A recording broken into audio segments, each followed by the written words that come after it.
दोस्तों नमस्कार।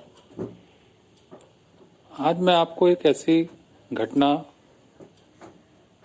का वर्णन करना चाहूँगा जो मेरे ज़िंदगी में घटित हुई और उस घटना के बाद मेरा भगवान के प्रति नज़रिया बदल गया। तो पहले वो घटना सुनते हैं। वो घटना है 30 दिसंबर 2001 की।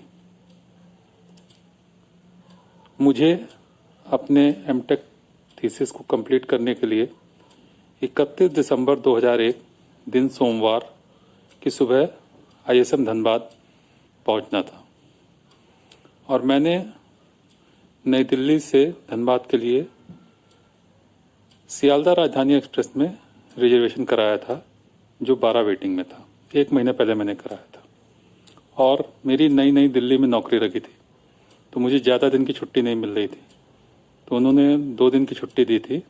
तो किसी तरह मुझे सोमवार की सुबह 31 दिसंबर 2001 को धनबाद पहुंचना था, अपना थीसिस की फॉर्मेलिटी कंप्लीट करनी थी, प्रेजेंटेशन देना था और 2 दिन छुट्टी कंप्लीट करके मेरे को वापस आना था। मैंने 1 महीने पहले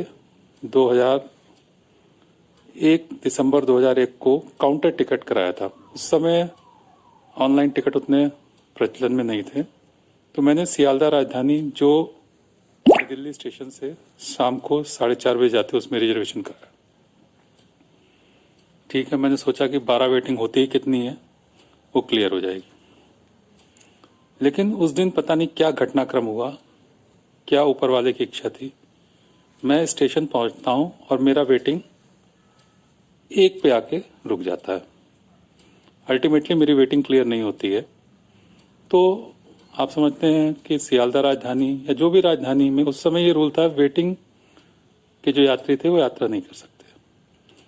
और उस वक्त मेरी एज भी बहुत ज़्यादा नहीं थी, 20-22 साल थी। तो मजबूरी में मैंने सोचा कि भाई अब 4:30 बज रहे हैं, सियालदह राजधानी का टाइम है, अब ये टिकट कंफर्म नहीं हुआ तो पूरा पैसा वापस हो जाएगा काउंटर टिकट पे। तो काउंटर टिकट को वापस करने के लिए मैं पहाड़गंज साइड, दिल्ली के पहाड़गंज साइड पे एक काउंटर नंबर 8 पे लग गया। तो उस वक्त शाम के 4:35 हो रहे थे, मेरा नंबर आया। तो काउंटर वाले ने बोला, सर ये राजधानी एक्सप्रेस का टिकट है, ये इस काउंटर पे वापस नहीं होता, सारे वेटिंग टिकट आप काउंटर नंबर 18 पे चले जाइए, वहाँ वापस होंगे।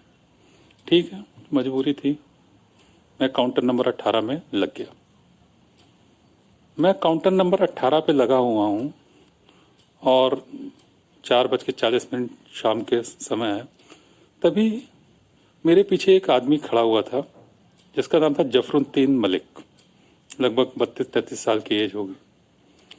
उसको भी नई दिल्ली से हावड़ा जाना था।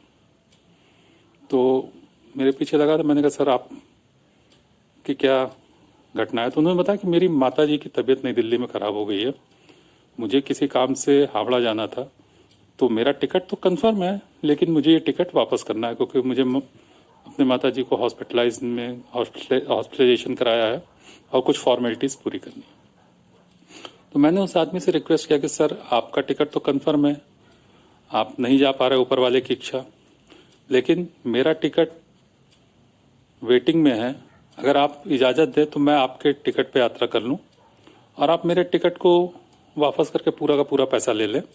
और मैंने उनको 250 रुपये और दिए क्योंकि उनका टिकट कलकत्ता तक का था और मेरा धनबाद का था। तो वो मलिक साहब, जफरुद्दीन मलिक जी, राजी हो गए। तो मैंने कहा, सर मैं आपको टिकट मैं आपका तभी लूँगा क्योंकि उस वक्त 4:45 हो रहे थे। जैसे एक सियालदह राजधानी जाती है उसी तरह एक और राजधानी जाती है, हावड़ा राजधानी, जिसका टाइम शाम के 4:50 है। मतलब 20 मिनट के अंदर पे 2 राजधानी कलकत्ता के लिए है और दोनों ऑलमोस्ट सेम ट्रैक पे 20-25 मिनट के अंतर पे चलती है। तो मैंने कहा, सर देखिए अभी 4:45 हो रहा है और अगर आप काउंटर से निकल के आप मेरे को ट्रेन पे बोर्ड करा दें, चढ़वा दें तो ठीक है। तो मैंने देखा कि 3 मिनट का टाइम बचा हुआ है और प्लेटफॉर्म नंबर 1 से प्लेटफॉर्म नंबर 16 तक जाने में हो सकता है ज़्यादा समय लग जाए। तो हम दोनों तुरंत काउंटर को छोड़ के प्लेटफॉर्म नंबर 16 की तरफ भागे, पुल के रास्ते। तो हम लोग पुल से उतर रहे हैं तो प्लेन धीमे धीमे मूव कर रही थी, मतलब फिर पता नहीं क्या हुआ, ट्रेन मैनेजर या गार्ड ने उसको देखा और अल्टीमेटली मेरे लिए ट्रेन रुकी और मैं ट्रेन पे बोर्ड हो गया। और मैंने 30 दिसंबर दिन इतवार 2001 को यात्रा की और 31 दिसंबर 2001 दिन सोमवार को धनबाद मीन्स आईएसएम धनबाद पहुंच गया और अपना प्रेजेंटेशन और जो भी प्रोसेस था एमटेक का उसको कंप्लीट किया।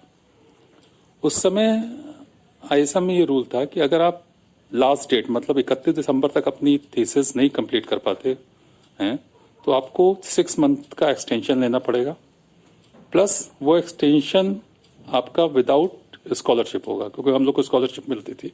तो आपको 30 मंथ मतलब 6 मंथ का एक्सटेंशन विदाउट स्कॉलरशिप लेना पड़ेगा और जो फीस जमा करने पड़ेगी वो अलग। तो मैं 31 दिसंबर की सुबह धनबाद पहुंचा और मैंने एमटेक की फॉर्मेलिटीज की और अपना थीसिस सबमिट की। तो इस घटना से मेरे मन में कई विचार, कई बातें मुझे लगी कि ईश्वर आपके साथ जो भी करता है वो उसका प्लान कुछ अलग होता है। जैसे मैं 4 पॉइंट रखना चाहूंगा। पहला पॉइंट ये था कि मुझे सियालदह राजधानी एक्सप्रेस से यात्रा करनी थी जो शाम को 4:30 बजे है, लेकिन मैंने यात्रा की हावड़ा राजधानी से जो शाम को 4:50 पे है। दूसरी बात, अगर वो यात्रा मैं ना कर पाता और उस आदमी से मेरी मुलाकात नहीं थी, क्योंकि अगर काउंटर नंबर 8 पे ही मेरा टिकट वापस हो जाता तो 18 नंबर काउंटर पे जाने की जरूरत नहीं पड़ती, तो भी मैं यात्रा नहीं कर पाता। तो जिस काउंटर में बैठे आदमी ने मुझे दूसरी पंक्ति में लगने को बोला कि आप दूसरे काउंटर पर चले जाइए, ये राजधानी का टिकट है, वो भी मेरे लिए एक ब्लेसिंग के समान है, क्योंकि तभी उस जफरुद्दीन मलिक से मुलाकात हो पाई। तीसरी बात, जिस आदमी का कंफर्म टिकट है वो जा नहीं पा रहा और जिस आदमी का वेटिंग टिकट है उसने यात्रा कर ली। और चौथी बात, मैंने अपनी एमटेक टाइमली कंप्लीट कर ली इस वृत्तांत के कारण, इस घटना के कारण।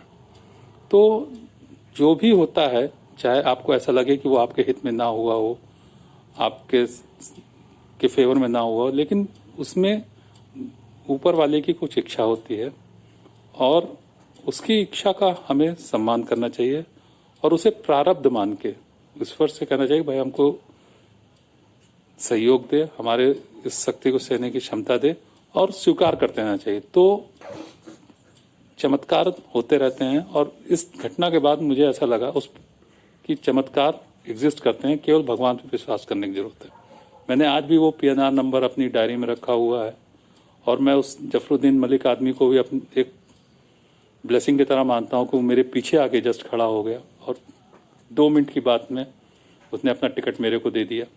और एक घटना, छोटी सी घटना ये हुई कि उस दिन राजधानी 2 मिनट लेट गई। उसका टाइम 4:50 है शाम को, वो 4:52 या 53 पे गई। हो सकता है मेरा वेट कर रही हो।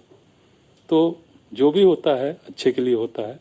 ईश्वर पर विश्वास रखें और शुक्र मनाएं कि वो आपके लिए अच्छा ही सोच रहा है। धन्यवाद।